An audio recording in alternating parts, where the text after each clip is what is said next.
I came across a video today of one of my friends. He's actually a brother to me. We are very close, very, very close. He was talking about reflecting and trusting the power of prayer in his status. So I reflected as he spoke. I did what he was talking about, and my mind went back to the realities of life and what the Lord can do in our lives. And I remember I had to pray for the Lord to make a way of provision in my life. And I got a job, I got an interview, I went to an interview. One thing led to another. I got a job. As I got a job, I was still with my parents then. I had to move out from the house, and then I moved to this location. When I reached that location, I had to rent a room for myself and start to buy some furniture for myself, the room to look nice and cozy. And I thought to myself, no, let me buy myself a vehicle. I stay far from my parents, and it will make sense for me to go home at any time. I'm still attached to them, of course. And I bought myself a vehicle, and I was assisted by the bank to buy the vehicle. So I went home. I met with another dear friend of mine, whom I love so much. And I won't be mentioning names here. And the guy came to me. He said to me, I see that you bought a vehicle. Did you buy it cash? I said, no, I bought a vehicle under the assistance of a bank. He said, no. You cannot be going out there and testifying that the Lord helped you. You experienced a miracle, and here you are, bought yourself a vehicle. This is just a debt that comes from the bank.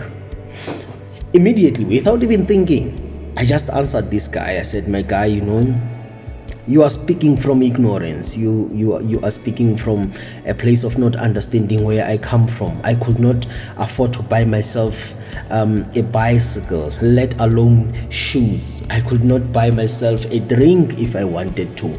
I was not working. There was no way I could afford anything in this life. Here I am today.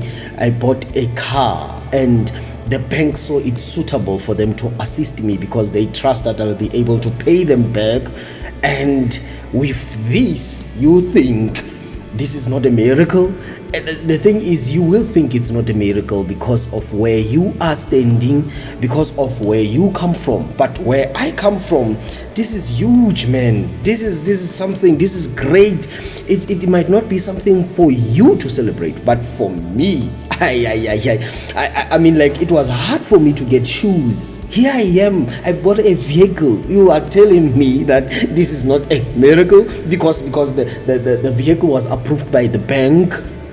Come on, you've got to be kidding me. Then, as I looked into it, I realized when the Bible said in the book, or the second book of Corinthians, chapter number 10, I believe, verse number 12, it says, those who compare themselves to themselves are not wise. The reason why sometimes we are not fulfilled with what the Lord is doing in our life currently, and we are not content with what we have currently, it's because we are comparing ourselves to ourselves. We are looking at others, and we want to weigh achievements according to where others are, not knowing where the Lord is taking us. Sometimes we frustrate our lives by looking at what is happening in another person's life without considering what the Lord is doing in your life. Be content with what you have, the Bible says. Be content with what you have. If the Lord is making a miracle, if for you to eat today, it's a miracle. I rejoice and thank the Lord that I'm eating today. Don't go after those that know that they can afford to go to restaurants and buy food for themselves, and they will discredit you. They will discredit what the Lord is doing in your life because they can afford, and they make you feel small because they can afford. Listen to me. Be content with what you have. What the Lord is doing to you, it will come small, and in that future time when you look back, you will realize that the Lord was actually putting bricks to build something greater than where you at right now. Be content with what you have. Shalom.